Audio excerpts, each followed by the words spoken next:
then it is essential that we understand what exactly weaponization means. Fortunately, history is kind to us and expose the weaponization of government, specifically the weaponization of Department of Justice. And in those hearings, Republicans described weaponization as, quote, corruption, quote, government abuse. Did Trump just get outplayed by the one person he never saw coming? While he was busy tweeting and raging about witch hunts, Congresswoman Jasmine Crockett quietly set up a trap so perfect it's got MAGA world in panic mode. In this video, we're breaking down exactly how Crockett cornered Trump's Attorney General Pam Bondi during that explosive oversight hearing. It wasn't just political theater, it was a chess move that exposes their whole legal intimidation playbook. And trust me, you'll want to see how Bondi's face changed when she realized what was happening. Before we move on, I'd like to ask you a small favor. If you appreciate this content, please take a second to like this video and subscribe to the channel. Over 98% of you watch the videos without subscribing. It costs you nothing, but it makes a huge difference to us.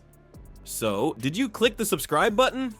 Great, thank you so much. Now, back to the video. Ever wonder how a regular lawyer transforms into a politician who makes billionaires sweat? This is why I'm not gonna be able to preach, because I probably won't be able to stop cussing. Purging of thousands of hardworking, dedicated federal servants who swore an oath to protect the Constitution and the rule of law. Crockett didn't just stumble into Congress by accident. Before she was making Trump's team reach for their blood pressure meds, she was fighting injustice from the trenches of civil rights law. Think of it as her superhero origin story, but instead of getting bitten by a radioactive spider, she was injected with a powerful dose of, "I'm not taking this crap anymore." But let me tell y'all something. I know some of y'all have been frustrated, and you've been saying, where are the Democrats? They use it as a war cry, a battle call, to justify dismantling federal agencies and the... Crockett spent years as a civil rights attorney, building the exact skill set needed to dismantle power-hungry politicians piece by piece. Fighting against injustice wasn't something she picked up in Washington. It was her day job long before she ever thought about running for office. While most lawyers were chasing ambulances, Crockett was chasing accountability, making her basically kryptonite for corrupt politicians. Where are the leaders? Well, I'm here to tell you that we ain't never left y'all, all right? We are here. This phrase, the weaponization of government, is something that has been overly used and repeated by my Republican colleagues. Then along came the Trump administration, attacking legal professionals and shredding civil liberties like they were unwanted McDonald's receipts. Talk about creating your own nemesis. It's like when a movie villain makes some dumb decision that creates the hero who eventually takes them down. They practically gift-wrapped Crockett's motivation and handed it to her with a bow on top. We are also going to make sure that they uphold the law. We are not going to sit around about the DOJ being weaponized by the White House. I am concerned about the FBI. When that infamous DOJ memo targeting lawyers landed on her desk, it was Crockett's Batman moment, her personal bat signal lighting up the sky. The memo represented everything wrong with how Trump's team was trying to intimidate the legal community. And while Grumpy Trumpy was rage tweeting from his golden toilet, Crockett was methodically preparing a trap that would make Wile E. Coyote jealous. The night before the hearing, she wasn't binge-watching Netflix or doom-scrolling Twitter. Nope. She was reviewing her notes, with her folder clearly labeled Oversight Hearing, DOJ Directives, Legal Retaliation, and Civil Liberties, March 26, 2025. This wasn't just preparation, this was a chess player thinking 15 moves ahead while her opponent was still figuring out how the pieces move.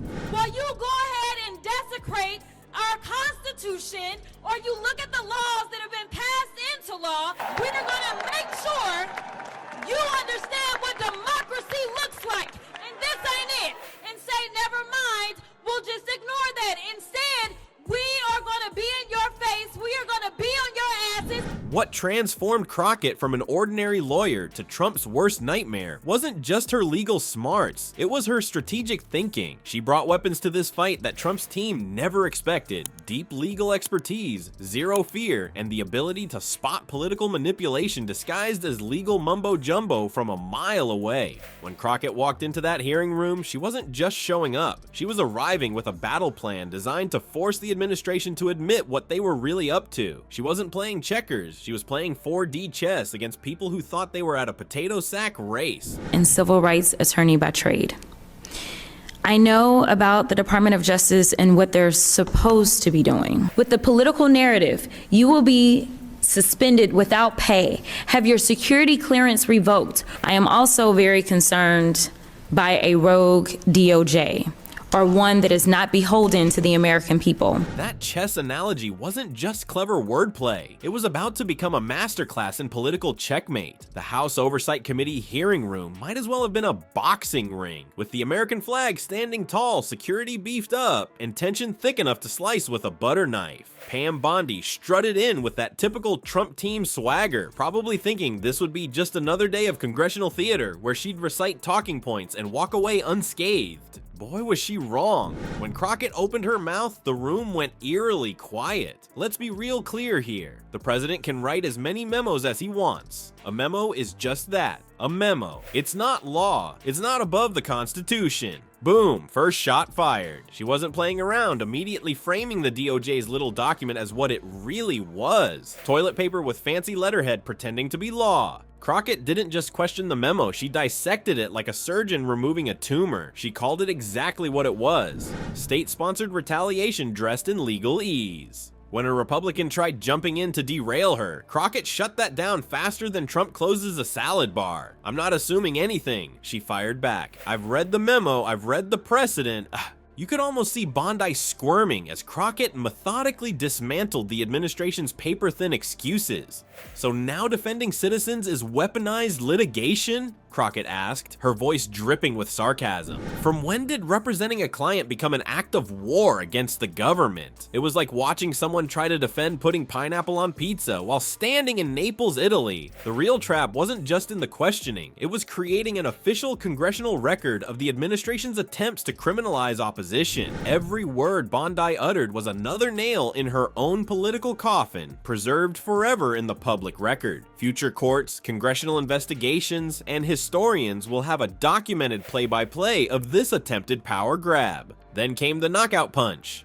"You're not the Attorney General. You're a tool in a tailored suit." The cameras zoomed in as Bondi's face tightened. That wasn't just a sick burn, it was the moment America realized who was actually defending the law. Crockett didn't stop there. She expanded her attack to expose how the administration planned to weaponize IRS data against immigrants, telling Bondi point blank, "You're not protecting the law, you're manipulating trust." Each question built upon the last, creating not just a congressional spanking, but a legal roadmap for challenging the administration's actions. When that gavel hit for the final time, Crockett wasn't just closing a hearing, she was opening a whole new chapter of resistance. Her promise to fight it memo by memo, deportation by deportation, until there's nothing left of your strategy but shame, wasn't just tough talk, it was a battle plan. What makes Crockett so dangerous to Trump isn't just one good day in Congress, it's that she's created a template for fighting back. She showed America that when bullies try to hide behind fancy titles and legal gibberish, you don't have to roll over.